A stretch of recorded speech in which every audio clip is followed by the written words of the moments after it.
in. It's CHGO White Sox Podcast, presented by DraftKings Sportsbook, America's top-rated sportsbook. Download the app today and use promo code CHGO when you sign up. Welcome into Studio A of our CHGO offices here in the West Loop of Chicago. I'm Sean Anderson. You can follow me on Twitter at Sean_W_Anderson. Alongside me in studio, the full CHGO White Sox crew. We got Janice Scurio. Follow her on Twitter at Scuriosa. Two eyes in the middle of there. Correctamundo. Okay. And then that's Herb Lawrence. Hello. Follow him on Twitter at Actonball23. He's our CHGO White Sox community leader. And then out in Arizona, in the box, in chilly Glendale, Vinnie Duber. You can follow him on Twitter at Vinnie Duber. He's our CHGO White Sox beat writer. Tons and tons of content, not only on our YouTube channel, but also at allchgo.com. Vinnie has been cranking out spring training pieces like it's his job. It is. Dylan Cease is his latest subject, and he talks about Dylan preparing for 2023 and how he can become a Cy Young in 2023. Great piece and great work from Vinny at All CHGO. We do see the super chat, but we're going to get to that in a little bit. We're going to focus on Michael Kopech first. He's our headline. Vinny, you've been having this little one-on-one interview series. It started with Lucas, then Dylan, then Gavin Sheets, now Michael Kopech. What have you gathered from this little chat with the one-on-ones with all these players and specifically with Kopech? How have you seen this player? We knew him from the start of his career when he was a prospect. How have you seen him grow and mature? Jared had that piece throughout the season in 2021 about his maturity. How have you seen that play out throughout Kopech's time in the White Sox clubhouse? Yeah, well, I'll just say from my vantage point of covering the guy and specifically asking him questions and trying to get answers, he's as good of an interview as there is on this team, and I think you're about to see it when you play my chat with him from earlier today. But he's just a guy who really puts a lot of thought into his answers, and a guy who there's that old saying or cliche like, oh, in touch with your feelings and the connotations that go along with that. But it's really what we're trying to get out of guys, right? Is what they're feeling, what their emotions are. And, because it's baseball, there's a lot of guys who will just talk to you about baseball. I think that Michael Kopech has probably evolved into one of the better interviews of this entire group of White Sox players, just because he describes the emotions behind the baseball, the feeling behind, yes, I'm working on this, or I was trying to do this offseason, but it's because I felt like this last season, and now I want to, change that feeling in some way. And so I think that, a big theme this spring for Michael has been age, maturity, growing up, kind of, not just because we all are doing that constantly, but because here he is still a guy who we're still kind of waiting to see the full version of Michael Kopech, and he's been in this organization since 2016. Obviously a lot of turns along the way, as he's going to reference in this interview, but he's kind of bordering on veteran status at this point in terms of how long we've been paying attention to him, in the major leagues. What was that, 2018 that he first came up? So that's a long time ago now, and we're all still talking about the what if, the potential, the what comes next for him. I think he's ready to just be a major league pitcher and one who is much closer to fulfilling that full potential than I think the average White Sox fan or White Sox observer kind of thinks about, just because we've been waiting for a long time and it feels like we're still waiting. Yeah, friends, I was there. I feel like Les Grobstein back in 2018 on my birthday of all days, on Michael Kopech's debut against the Twins, and it gets rain delay after the first two innings. And he looked great, 4 strikeouts in that game. But it's always felt like a little bit of missed potential with Kopech. We got about 10 minutes with Kopech, but before, what have you seen? I mean, again, it's been a long journey, as Vinny's referenced, as Kopech will reference, that 2018 year coming in August, and then dealing with the injury in Detroit, missing the entire 2019 season, COVID, missing the COVID year, and then starting in the bullpen in 2021. What have you made of all those ups and downs of Kopech? I take more of the off-the-field stuff from Michael Kopech as far as his maturity. We know that he got in a fight early in his Boston days in the minor leagues, and so, there was kind of a mark on him by then, like he's a hothead, he's this guy, that guy. Then he's got really vulnerable and telling us about his mental health struggles and how he needs to, check in with himself every once in a while. He's a cerebral type of guy and thinker. So it's good that he is at this point in his career manifesting 200 innings pitched. I like to see that. I'm like you, like Vinny, like Janice. We haven't seen full Michael Kopech because we know full Michael Kopech could be even better than Dylan Cease. That's what we expect.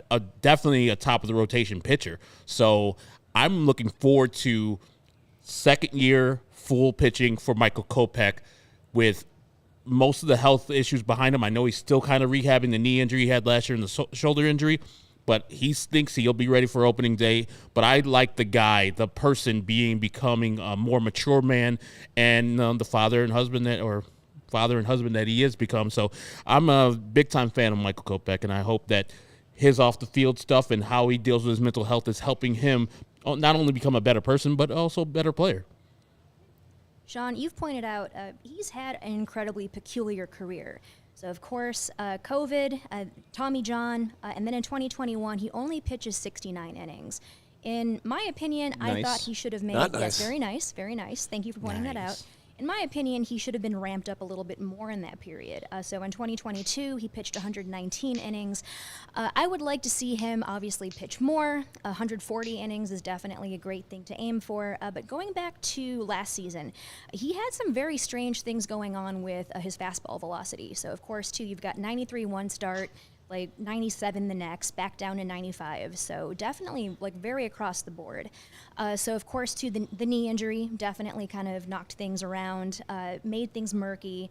And of course too, I think the big thing about 2023 is that if he stays healthy, I really would like to see him improve on that swinging strike rate on that slider. I felt as if his swinging strike rate could definitely be much better. I feel as if he also puts as much emphasis on missing bats as to hitting the zone, I think he's going to be a very successful pitcher. Yeah, and I got some stuff later, too, comparing him to some guys who are also on the come-up in the AL and what he might look like in 2023. I know he said prior that he's looking not only for 140 innings, but 180, 200. So why not hear from Michael Kopech? Vinny chatted with Michael Kopech inside this time because it's windy, it's rainy, it's bad weather, just like here. So Vinny and his Patagonia. I apologize for the setting of this interview, but yes, it was so windy outside that if we did this interview outside, you wouldn't have been able to hear any of it. It looks good. It's the content, right? I mean, people who are even listening to the podcast can't even see it. So I mean, it's all about the words are said. Also, you're super tall. You're sizing up all of the starting pitchers on the White Sox outside of Lucas Giolito. That's why they have Lucas around, I think, to make me remember that I'm not a professional athlete. There you go. I think you remind yourself every day, though. Even the Jordan video you talked about on social media, it's like if anyone knows you're not an athlete, it's you yourself. Anyways, let's talk to the athletes. Michael Kopech chatting with Vinnie Duber down at Camelback Ranch.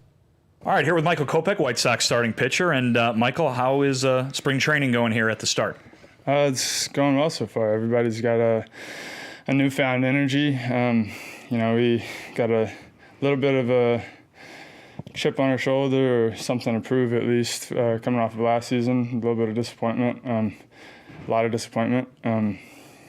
But everybody's working hard so far. I know that with the new staff and Pedro kind of getting everything set up, that guys are excited and there's some new energy that's been found. So it's been a good start to spring. How did that disappointment define the offseason for you guys? I think we all knew individually what we had to go in and work on. And then coming back, I think we've just kind of seen that come together as a team.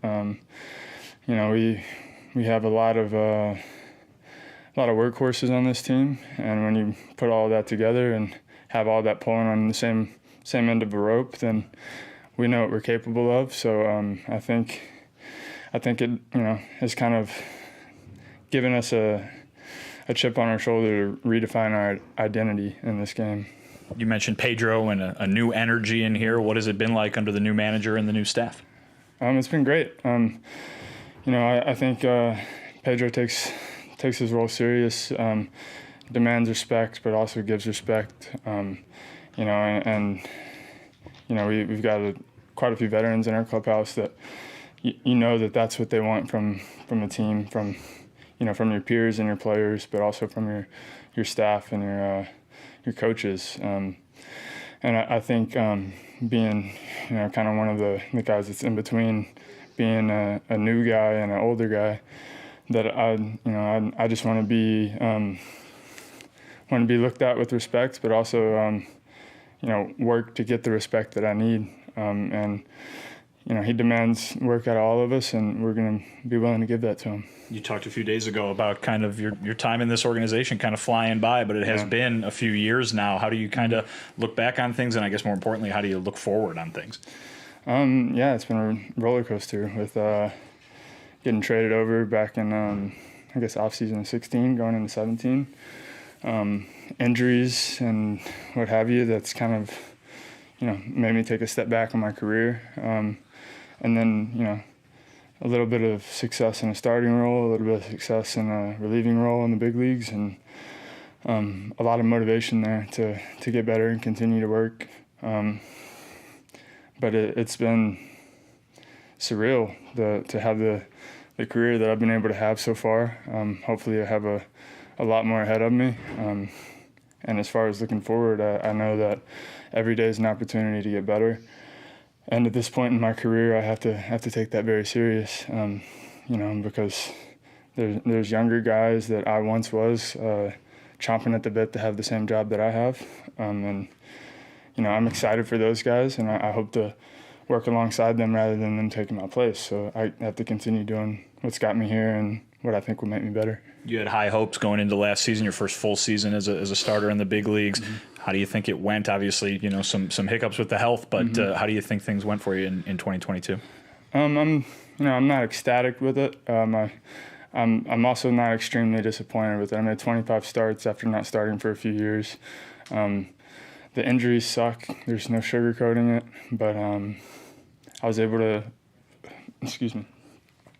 show myself that I'm able to grind through some things, show the team that I'm able to compete with not necessarily my best stuff every time. And it also shows me that I'm able to compete against the best competition in the world without my best stuff every now and then. It gives me a little bit of a, confidence boost to think that when I do have my best stuff and I can remain healthy for as long as possible, that I can get out there and compete with the best of anyone. What do you think when you look around and you see this rotation? Lucas has done some great things. Dylan coming off of his year last year. Lance is Lance. What do you look at when you see this starting staff? I see a lot of motivation for myself individually. I see a bright future ahead for the season to come. I see an opportunity for all of us to make each other better. I know it may not seem like Dylan and I have much to offer a guy like Lance, but I think nonetheless, Dylan having the success that he has kind of motivates all of us to compete, friendly competition amongst ourselves and have a good fifth day every time we take the mound. I think we all know what each one of us is capable of. Those three guys that you named have all shown it. I'm still hoping to show it in the big leagues, but I think nonetheless that we all make each other better. Keep hearing everybody, whether it's Dylan, whether it's Ethan, Yasmani said it, that Dylan was so good last year, but there's room for him to get even better. Absolutely. What do you think on how good Dylan can be? He can be one of the best in the game, and there's no question about it. He's shown that he has an elite fastball. He's shown that he has one of the best sliders in baseball. He's shown that he has consistency with his curveball. He's gotten more and more consistent with his changeup. He repeats his delivery extremely well. And with that being said, each one of those things can be done a little bit better. We talk about it every year we come into spring. There's always room to improve on things. And with all of us being somewhat perfectionist, we kind of pick that apart amongst ourselves. And I know he's done that for himself. Him and I have many conversations about pitching.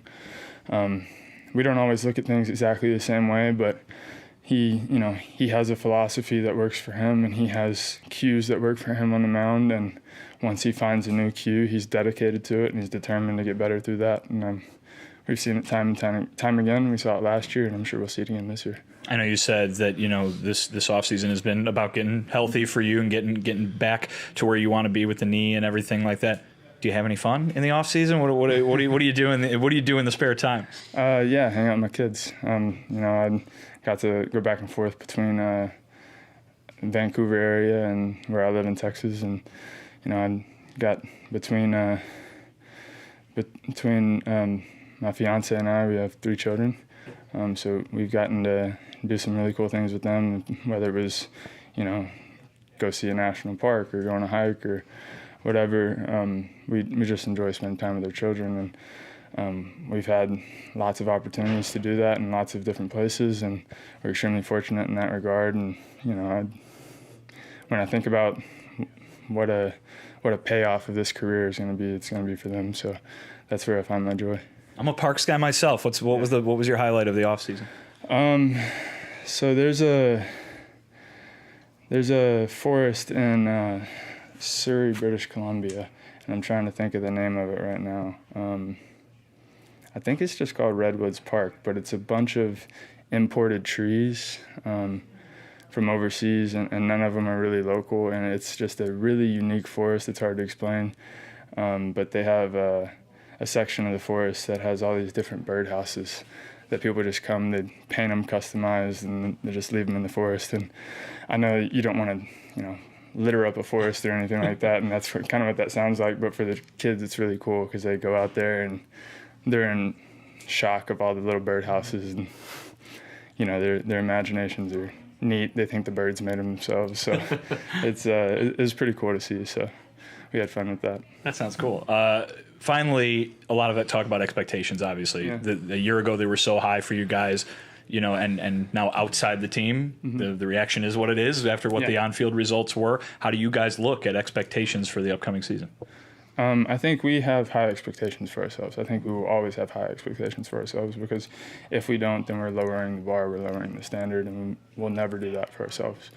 We want to be elite amongst the elite. And in order to do that, the goal is World Series every year. And if we fall short, then it's disappointment. So even though last year we didn't even make a postseason, the year before we won the division and we lost first round in the postseason, that was also a disappointment. So in order to fulfill our expectations, there's really only one goal in mind, and I think everyone in the clubhouse has that in mind. Now hearing that last quote, I feel remiss not putting World Series or bust for White Sox. Hearing that it's a disappointment for Kopech and the Sox if they don't win the World Series in 2023. Great stuff there from Michael Kopech, and great job, Vinny, getting that interview. Herb, I do want to start with you, though, just because you kind of said Michael said something that you were saying when we were doing, post game after post game after post game. 25 starts for Kopech. One of those ended very prematurely. Cueto ended up coming in out of the bullpen against Texas due to an injury in the first inning. But outside of that, 24 innings, he basically made 5 innings a start. And we said, what we're looking for the 4 and 5 starters last year is 5 innings or 3 earned runs or less, 3.5 ERA. I mean, he kind of did an average to a quality job for a starter. And as a first-time starter in a major league team, it was a great year for me, sans the injuries, as Vinny alluded to. But he also, Michael Kopech says, he learned how to pitch with less than premium stuff. We saw that on display versus the New York Yankees. When the Yankees went against Nestor Cortez, filthy. 1 run given up in 8 innings, and then Clay Holmes closed it out. Michael Kopech didn't have it. He was walking the yard, only struck out 3, but went 6 innings and gave up only 3 earned runs. That's what you need out of a pitcher. Every time you go out there, no matter if he's the top of the rotation or the bottom rotation, Michael Kopech didn't have his great stuff so many times last year, and he battled through and learned how to pitch. Now, I don't think he's a finished product on the pitching side. Same thing with Dylan Cease. Like you saw what Johnny Cueto is. That's a pitcher, and I hope that they picked up something from Johnny Cueto, understanding how to pitch with less than your best, because Johnny Cueto used to be what Michael Kopech is. High fastball, filthy slider, things like that. Now he's like, I got a pinpoint. And so that start he did against the Yankees, then fast forward to like a week later where he faced the Yankees again. And I think he went like 7 innings, only give up 1 earned run or none, and then struck out like 6 people. So like he learned from that, but he had his premium stuff, and he's like, y'all can't touch it today. It's been real. I enjoyed, the loss last week, but you guys and the Yankees at that time were coming off 10 of 12 like games that they had won. They were hot as shit. The White Sox were like a middling team, like they finished off to be an 81 team. But Michael Kopech and the Boogie Down shut them down, and that was great to see because the guy has unlimited potential, but those times where you don't have your A-plus stuff are going to be numerous. They're going to be more than times that you do have your A-plus stuff. So you need to learn how to pitch with that bad stuff and get a win and get your team into the clubhouse, as you said, 5 innings or 6 innings. Now, the second year, you need to move up to 6 innings pitched. I expect many big things from Michael Kopech, not just what I expected in the first year. The second year, another step up the ladder. And if he's going to go 140 innings, 160 innings, 180 like he wants to, I think the results are going to be fantastic. Well, and Vinny, you kind of got that out of him in there as well, talking about Dylan. I just think that, you can see that rotation, at least the 4 guys that have been there since 2021, Kopech, Cease, Giolito, and Lynn. It does feel like they're all in it together. It does feel like they all, kind of get along. It does feel like, again, it's the common goal of, Dylan's going to pitch his ass off, then I'm going to follow him and pitch his ass off. It feels like a really good way to set up the White Sox rotation and kind of set that bar like they did in 2021 consistently. Yeah, and I mean, when you've got guys that can actually do that every time out, you know what I mean? Like you do kind of get that passing the baton feeling, you know what I mean? Like these are 4 guys, and obviously there's some mystery surrounding what the fit spot's going to look like. But with these 4 guys, certainly they're all capable of turning in amazing seasons that can really power this team. I mean, we saw in 2021 the starting rotation really kind of carry the team, and for all the mediocrity that we saw, the definition thereof at 500, like you mentioned, Herb, last year, starting rotation was pretty good. Starting pitching was pretty good. Obviously, there were some notable examples of Lance Lynn working his way back from an injury. Giolito had a down year, but, between Cease and Kopech and what Lynn ended up being and the aforementioned Johnny Cueto, this was a pretty good group in the starting rotation. They have the potential to do that again. Obviously, at this time of year, you're always talking about, the potential to be good. Rarely are you like, I don't think so-and-so's got it here at spring training. You don't really hear that. But, with these 4 guys, the potential is there if everything works out for them to make this one of the better rotations in the American League and in baseball. Well, and Janice, I want to go to you. Like, talking about potential, I think Kopech probably has the most potential. Would you say it's Cease? I mean, again, it's former number 1 top prospect in MLB, in Michael Kopech. Does he have the most potential out of the 4?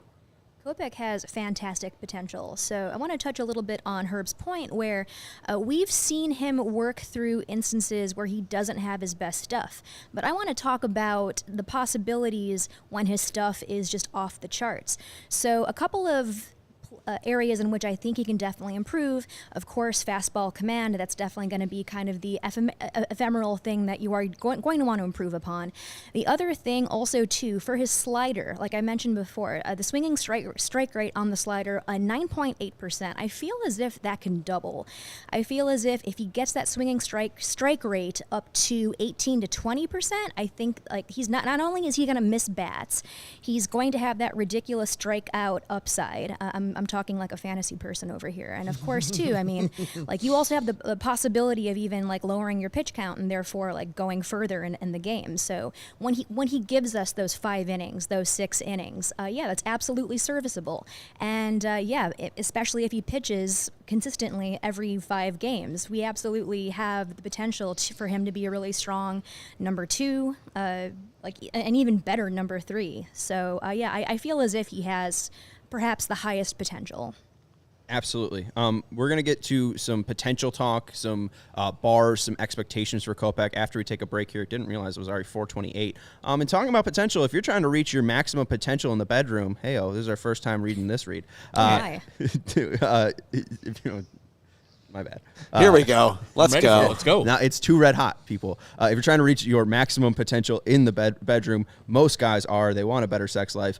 Most of the 50% of men have symptoms that get in the way of wanting or enjoying sex. Maybe it's a knee injury, folks. I mean, it could be. Maybe it's ED. Folks, affects most men, mostly men. I think I think that's a men issue. But if you want a better sex life, you are not alone. Roman is here to help. Roman is the digital health clinic for men addressing a variety of sexual health needs. It's not just ED, and they offer genuine medication that helps achieve and maintain a strong erection. Roman offers discreet wipes that help you last 4 times longer in bed as well. And men with low T, getting testosterone levels back to normal can help increase your libido. And Roman offers testosterone tests, which include lab processing, and if it's appropriate for you, treatment for low T. And there's no waiting rooms, no hassle, and it's a straightforward digital experience from the comfort of your home, so you don't have to feel uncomfortable in a doctor's room. There's all white coat syndrome, right? You know that feeling of just sitting in a doctor's lab or whatever room waiting for the doctor. It's the worst because you can't see outside into the hallway. You don't know if people are passing. It's the worst 15 minutes of your life. So download the digital clinic in Roman, and if medication or testing is appropriate with Roman, they will send it directly to your door. Everything arrives in discreet packaging with free shipping. So again, go to roman.com. Is that right? I just want to make sure. Again, this is the first time. ro.com/CHGO to get 20% off your entire first order. That's ro.com. I believe it's ro.co. Okay. See, it's like FOCO, but ROCO. Correct. ROC.co. Ooh. ro.co.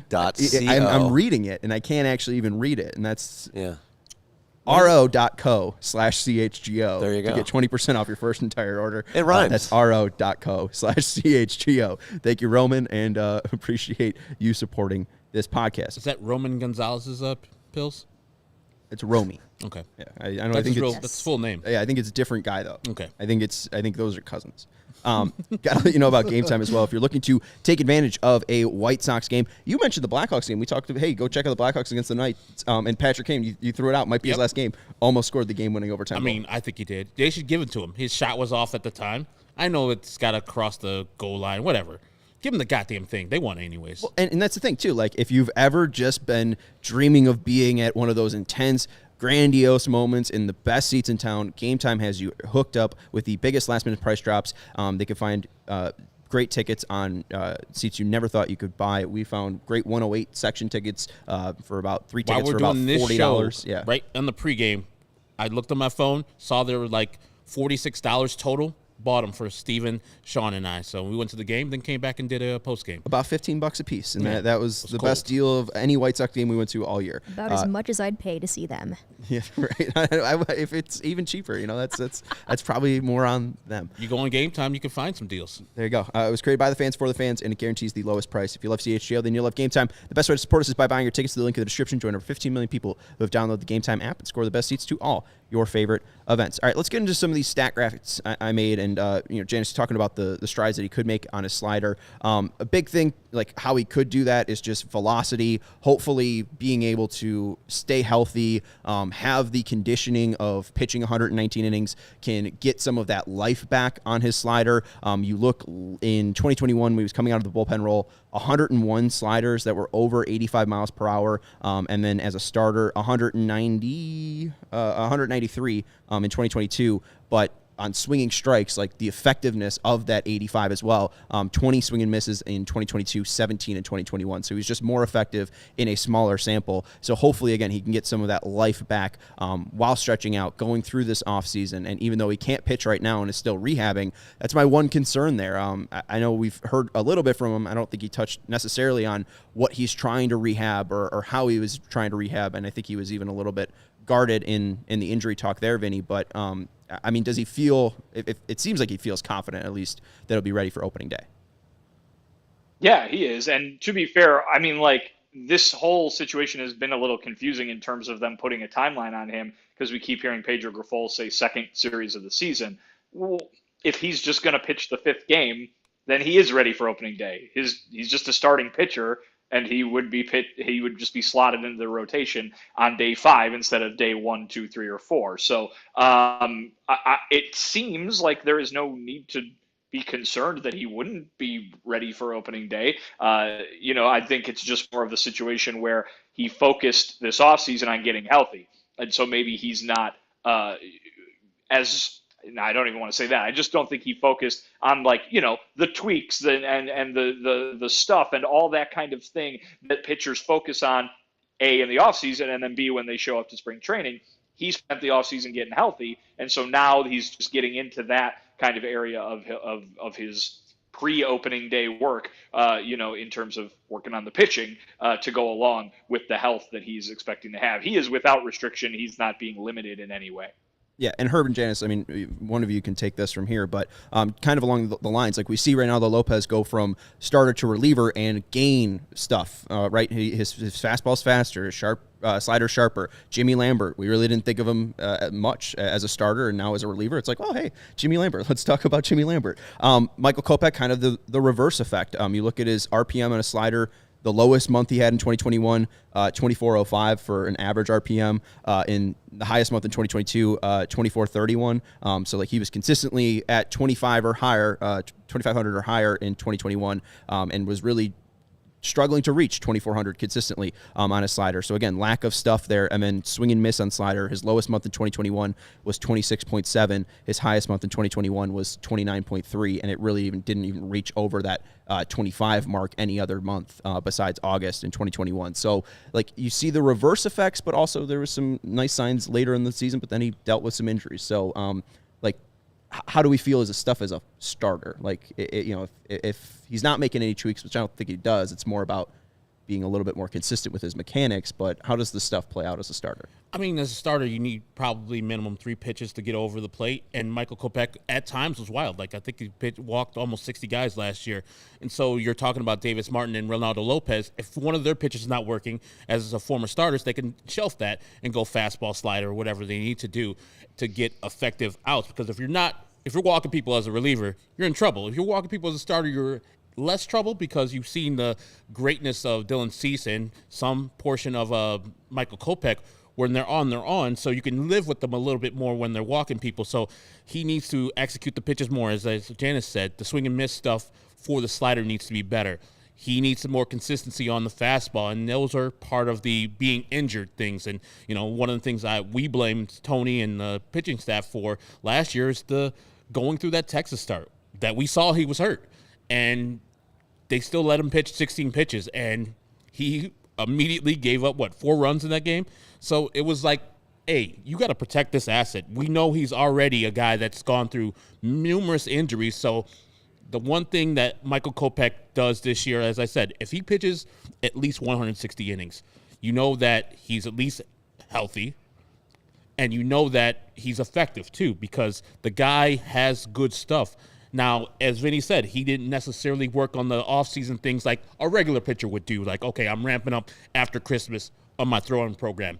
Now he's got to do that maybe in spring training, but he did that pretty much last year too, Vinny, right? Where he came in and he was kind of hurt in spring training and then finally was on the pitching staff, and he pitched very well in that first half when he was healthy. So I have no problems with Michael Kopech and his actual stuff, just honing on the stuff that he has. And when he's injured, take a special interest on that and say, hey, we're not going to be pushing you too far. Learning the difference between hurt and injured and pitching through pain like he did with the knee sack or whatever that is that burst on him last year. If you could do it, cool. If you feel that it will hurt you and hinder you further in games, don't go through it. And err on the side of caution with Michael Kopech specifically. All the rest of the pitchers like Lance Lynn, he'll pitch through stuff. Dale and Cease, Lucas Giolito, they'll pitch through things. Michael Kopech has to be watched because of the injury history, just like Eloy Jimenez and other players in the White Sox. So I have no actual worries about him if he's on the mound and healthy. You guys remember when Michael Kopech was this huge velocity guy? Spring training in 2020, he threw 3 pitches. All 3 of those pitches were 100 plus on the radar gun. Twitter went wild. I remember that. But if we fast forward to the 2022 season, he was all over the place when it comes to his velocity. I believe there was a game where his fastball velocity didn't even top 93. So I'm not saying 89 one time. Yeah. I'm not saying that he needs to be this this like ridiculously high velocity guy anymore, and maybe he should definitely work away from that. Not to say that it's not important. Fastball velocity is still important for the way Michael Kopech pitches. If he wants to be a fastball slider type guy, I think that's great.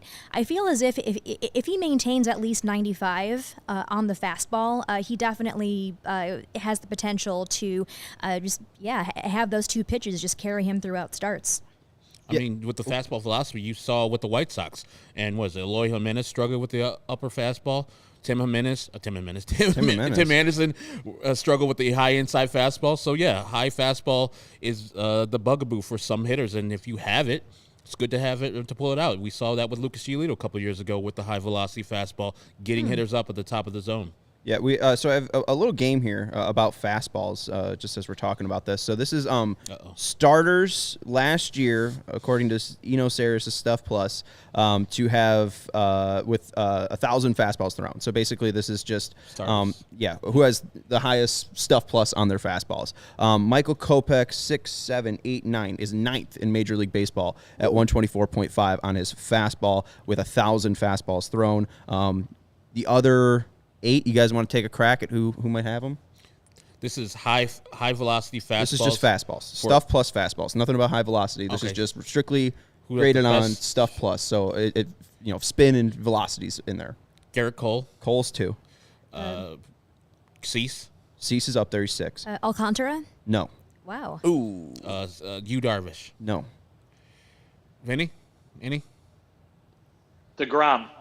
No. He didn't throw 1,000. I think he's good. But yeah.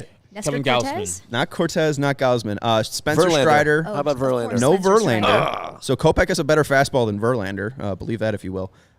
Spencer Strider, though. Garrett Cole, Corbin Burns, Hunter Green of the Reds, Wow. Blake Snell, Dylan Cease, Christian Javier, Zach Wheeler, former White Sox. And then Michael Kopech. I do want to go into then some stats here just because I thought it was an interesting season. Because, again, 25 games started for Michael Kopech, 119 and 1/3 innings.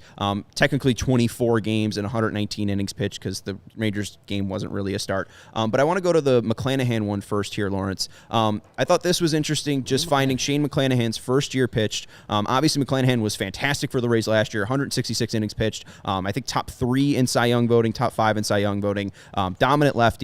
25 games started, 123 1/3 innings in 2021 for McClanahan, 1.273 whip, Stuff Plus of 106, location plus of 101.6, and a pitching plus of 105.7. Kopech had better Stuff Plus, worse location, and the location was much worse, so his pitching plus was worse at 100.1, but still at Major League average. Kopech did have a lower whip, less innings pitched, but I do think it's interesting that looking at McClanahan's AAA and college background, it's kind of similar to Kopech's. 2017, he pitched 76 innings at South Florida. 2018, 76 1/3, and then in 2019, 120 2/3 innings.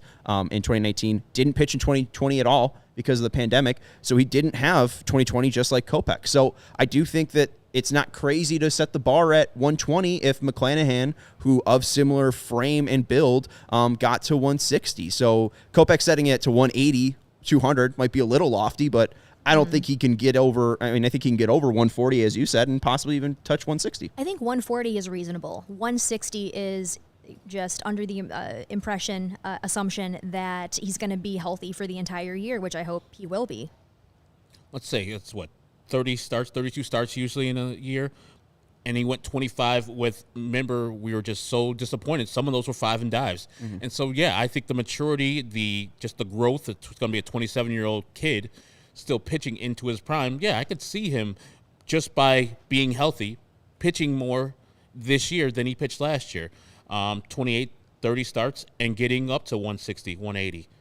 Just by each of those starts being more than 5 innings. Yeah, 32 starts, 5 innings each would be 160 innings. So he's kind of in the ballpark if he's just able to stay healthy.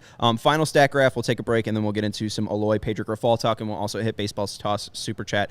Thank you for the wait on that one.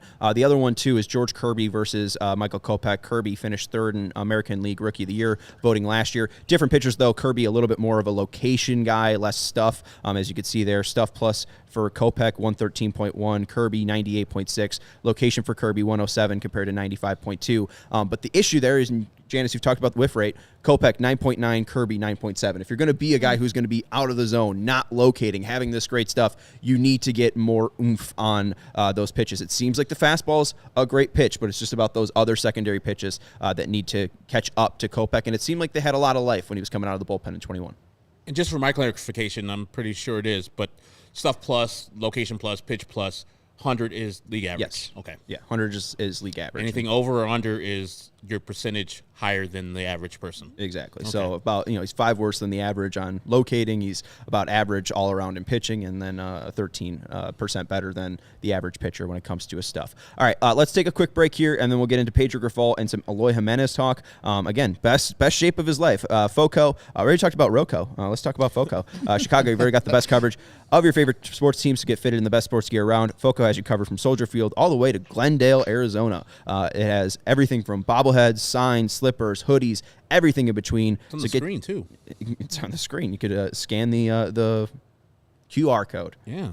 So get decked out like tomorrow with the apparel from the leaders in sports merch and collectibles. Foco, F-O-C-O. If you're looking for the perfect gift for the football fan in your life, Foco's got you covered with hoodies to fight that Lake Michigan breeze. So check out Foco.com, F-O-C-O.com, or click the link in the description below. For online presale items, use the promo code CHGO for 10% off. All right, Vinny, we heard, well, we're going to hear from Pedro Grifol in just a second, but you heard from Eloy Jimenez, a 25 to 30-pound lighter Eloy Jimenez. What did he talk about with that weight loss? Did he give any tips? Did he give any workout regimens? What did Eloy have to say about his weight?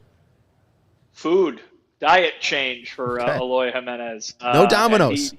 And you know what? I don't blame the guy. He did not seem happy about it. It seemed like he was basically like, yeah, I went on a diet and lost 30 pounds. Very much like, oh, yeah, I can't eat anything fun anymore. I feel for the guy. I caught a glimpse of myself in a floor-to-ceiling mirror here at Camelback Ranch the other day, and I'm like, might be getting to be about that time that I have to jump on the same train. But yeah, he looks good. He feels good, and says that it's not affecting his power or anything like that because, he looks trimmed down, maybe you would think doesn't get enough oomph behind that ball as he used to, but he says he does. And basically the idea is easier for him to move around, whether it's, in the outfield, on the base paths, just, swinging the bat. He basically doesn't need to worry about moving a lot more weight, right? He can kind of more freely move himself. And it sounds like that's going to be a big benefit for him. He unsurprisingly still doesn't want a DH, still wants to play the outfield. We saw him play in right field in drills the other day, but certainly just a very, very small sample size. We can't say that we have soaked in all of Eloy's right field ability. And of course, that's going to be echoed by Pedro here in the sound that you're about to play. But listen, the guy wants to do what he wants to do, and it's up to we're going to get into it, I'm sure. But it's not going to be up to him what position he plays, but it can be up to him what sort of work that he does this spring. Well, and the guy that does have control of where he plays, I'm not sure what the message is. So why don't we get why don't we hear from Pedro Grifol himself and then chat with you about maybe that role and what spring training could mean for Eloy in right field. We'll start with Pedro Grifol and just his impressions on Eloy Jimenez as the player, what he's picked up from watching him in Kansas City, and what he thinks he can accomplish in 2023. He's in extremely good shape. He's strong. His work capacity is high.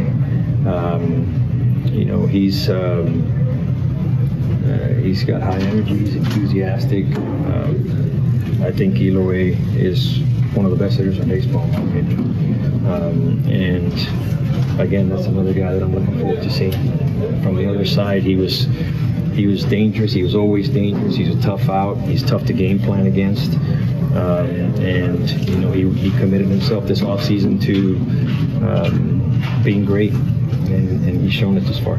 What do you make of his commitment to wanting to play the field? I love it. I mean, why would you not, commit yourself and compete for a job in the outfield? He's a mainstay in our lineup, of course, but why wouldn't you want to, prepare yourself and go out there and compete for a defensive job? I mean, I would do the same thing if I was in his shoes. And I want him to do that. I want him to, to go out there and stay hungry and compete for that right field. What would the benefit be for him for losing all that weight and playing this year? You know what? He feels better. He says he feels great. He's committed himself to his body. What he's feeling, I don't know. All I know is that when you put the work in for that period of time, and you come into spring training and your work capacity's high, you're able to rep things out. I keep saying that, but the repetitions is critical. He's got some things he's got to work on. And he's spoken to our hitting guys, and there's some things that he wants to continue to work on, and you got to be able to have some work capacity to do that. You can't just throw out 10 reps, 15 reps, and say, okay, I'm going to get better by doing that. No, he's in shape. He's ready to work, and I was really happy with him yesterday as well when we were doing those pop-up priority drills, how he was getting after it. So, to go back to your question, I would do the same thing if I was him. I would never just come in and say, okay, I'm a designated hitter. I don't expect him to do that. So I'm actually pleased about that type of mentality. How do you evaluate his chances of being successful in that and being able to be primarily an outfielder instead of a DH? Repeat the question. How do you evaluate his chances of being able to do that with the roster that you guys have and such? I don't know that yet. We haven't played a game yet. That's spring training. I mean, we gotta. We'll address that, after we see him play out there. He hasn't played out there in a while. So at this point in time, I don't know what he's going to bring to right field. I know what I saw yesterday, and it was pretty good. And he got after it. He worked hard. But he's competing for an outfield job. Concerned at all about, he's not the stoic, silent type at all, but nor in this matter in the outfield. Like he's an outgoing, joyful type who also has no problem saying, yeah, I want to play in the outfield. Is there any concern that if that winds up just getting essentially rejected, that you could take it hard? Communication is not always what you want to hear. Communication is what it is. And it's important to communicate, right? And that's our environment here. Sometimes you're going to hear what you want to hear. Sometimes you're going to hear what you don't want to hear. But what you're being communicated with. At this point in time, he's competing for that job, and that's what he's doing. He's doing a phenomenal job coming out here and really, really working hard. If the time comes where he wins that job or he wins some playing time out there, I'll communicate that with him. If the time comes, where we don't see him playing much out there, I'll communicate that with him as well. And that goes for everybody, in this club. Everybody's going to know their role. They might not like their role, but they're going to know their role. I think that's the best way to go about it. Definitely don't want something to come up that we haven't communicated about. End quote. At this time, he is competing for this job. Vinnie Duber, is that basically what the way we're operating right now? Is that if Eloy Jimenez, who seemingly, didn't want to be on a diet, but, put in a lot of hard work to be disciplined, lose that weight, is it basically a reward for him to possibly win that job for putting in that work and that effort to stay determined? Is that the vibe you're getting from Pedro Grifol? So basically, is it an open competition, and would you be surprised to see Eloy Jimenez starting right fielder on opening day or at the home opener? It is an open competition. Eloy is part of it, and I would be surprised to see him as the opening day right fielder. I think that people need to look at this whole situation with a little more nuance, right? I mean, Eloy Jimenez says he wants to play right field, and everybody's reaction is, no, Eloy, you're wrong. How dare you? You go sit down. And I don't think that is what they expect from any other player in any other situation. Everybody was so mad last year when the White Sox told guys, hey, why don't you take it easy to protect your legs, to protect your health a little bit. Everybody got so angry about that. Imagine if Eloy showed up to camp and was like, gung-ho, hey guys, I worked so hard this offseason. I'm going to try to work my hardest to achieve what I can achieve because I'm confident in my ability. And they said, no, don't do that. You know what I mean? Like, I think that you have to applaud the guy for trying. He's working at this. He's trying so hard to do this. Now, at the end of the day, it's a competition. And I don't think that there is much chance that Eloy Jimenez, because of his limitations defensively and the supposed defensive prowess of a guy like Oscar Colas, ends up as the starting right fielder because they'll probably just be somebody who can play the position better than he can. But this is a guy who his bat is so good. You heard Pedro just say he was one of the best hitters in baseball, that they want it in there every single day. And if there's a day when someone else is not able to play right field or they don't want somebody else to play right field, they want Eloy to be in shape to play right field that day. And I don't think that is something worth freaking out about.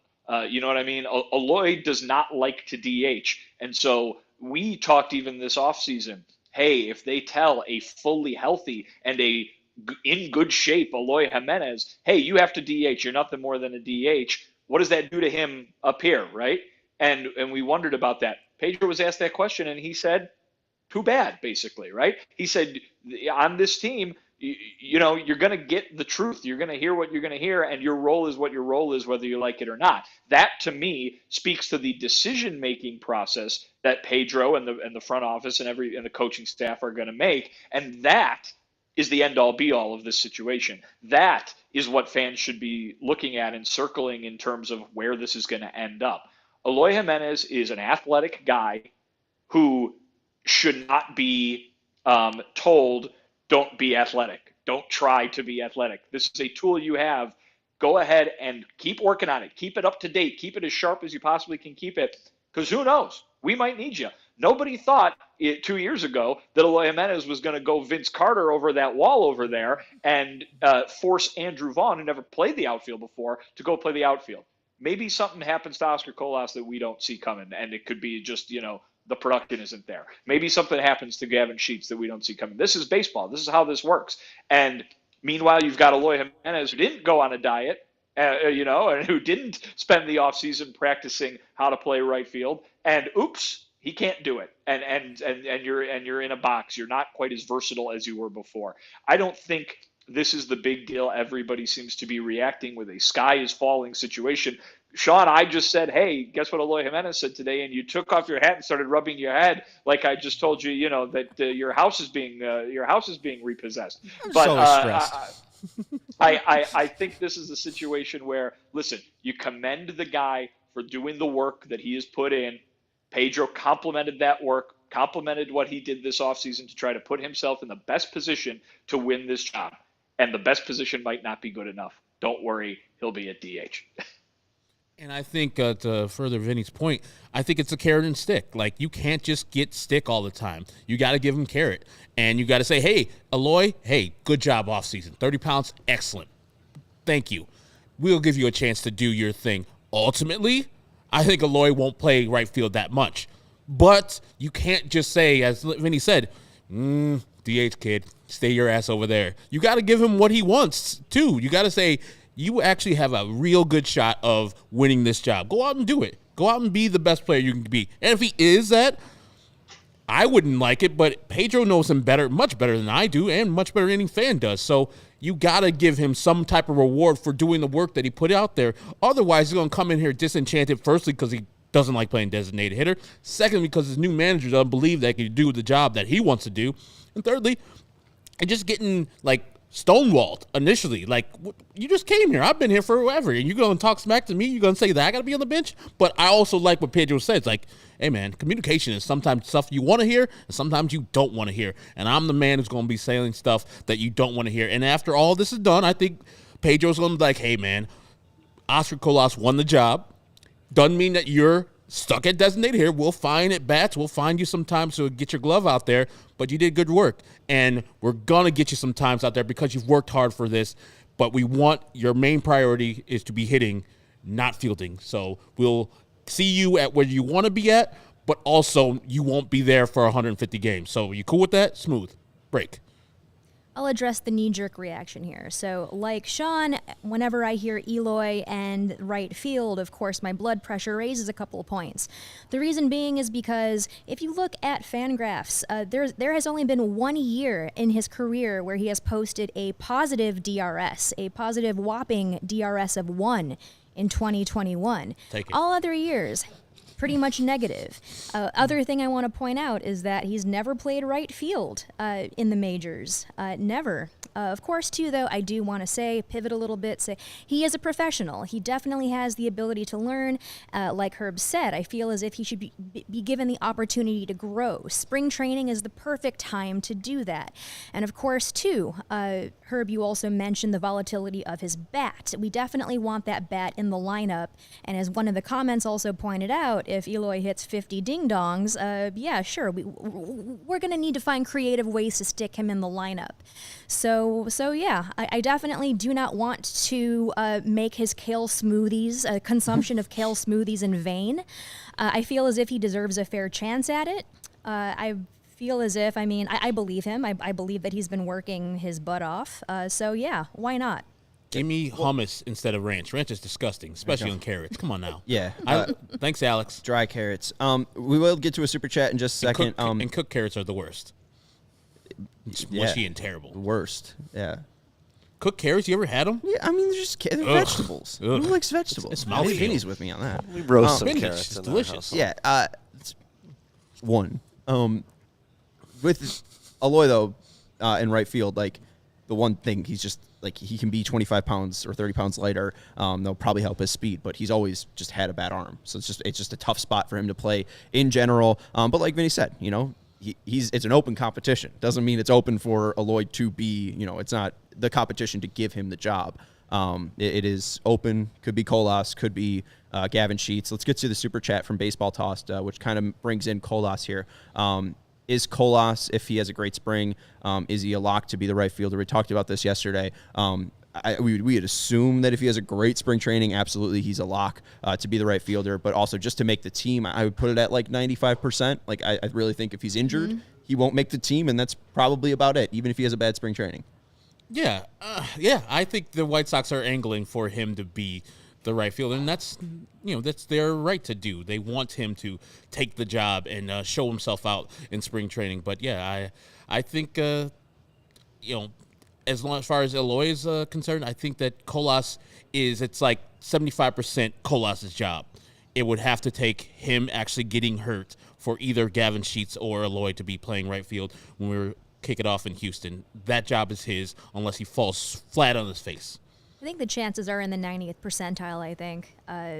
Like Herb said, Colas would definitely have to just fart around the field. Again, it's really hard to say because we have not seen one spring training game be played yet. So Saturday, yay! Yay, Saturday's coming up.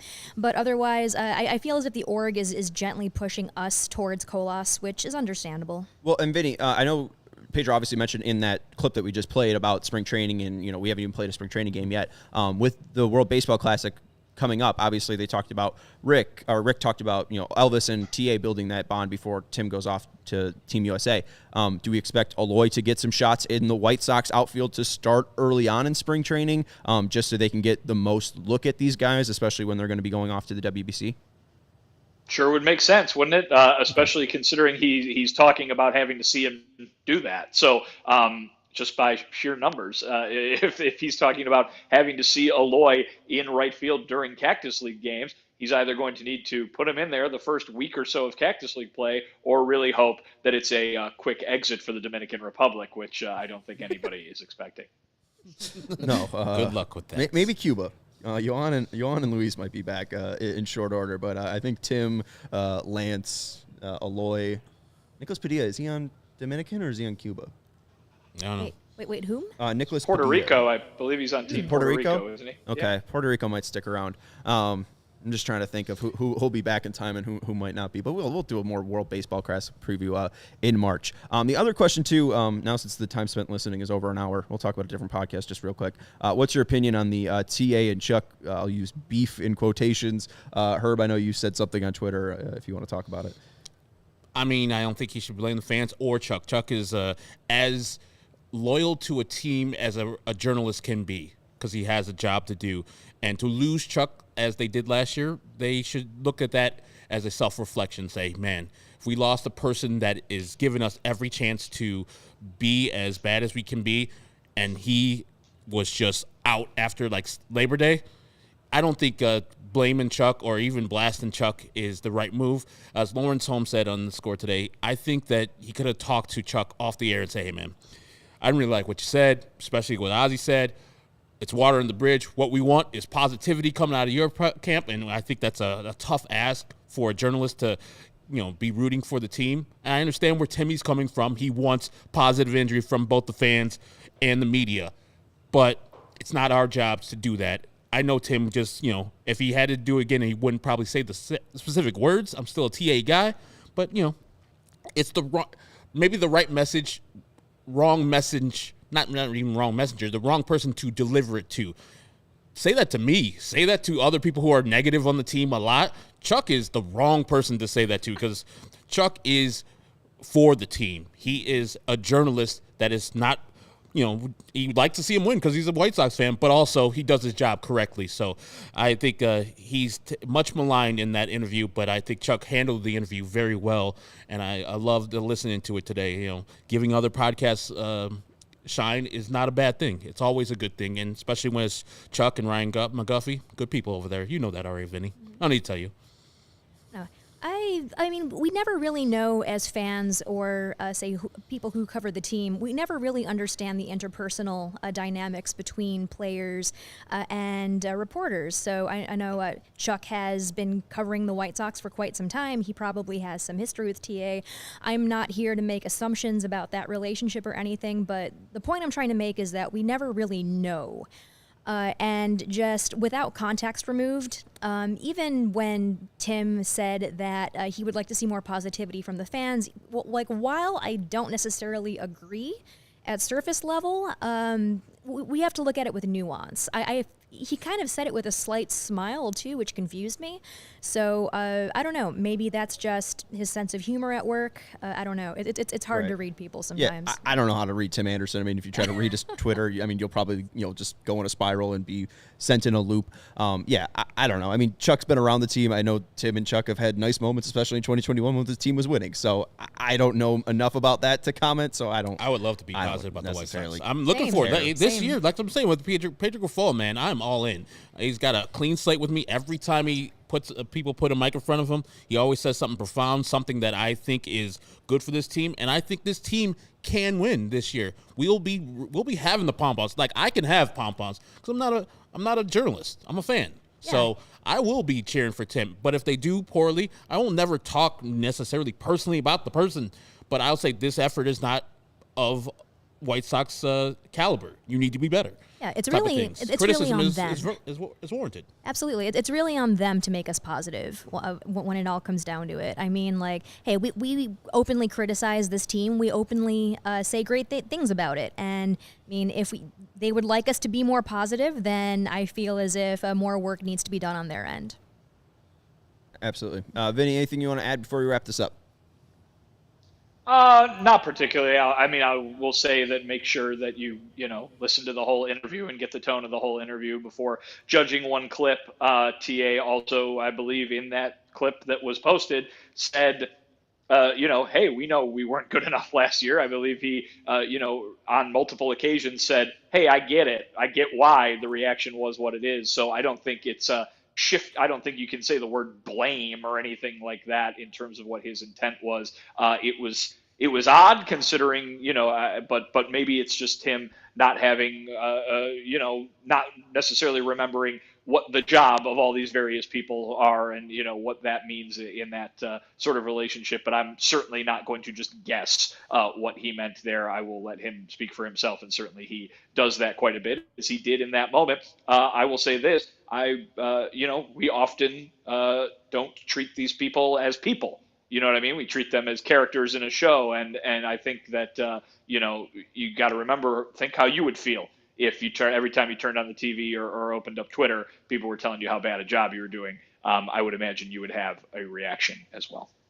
Yeah, absolutely. And Tim tweeted on February 19th, real life's still going on. Opinions don't pay the bills either. So, like you said, he's probably seeing people's opinions left and right. So, you're not wrong on that.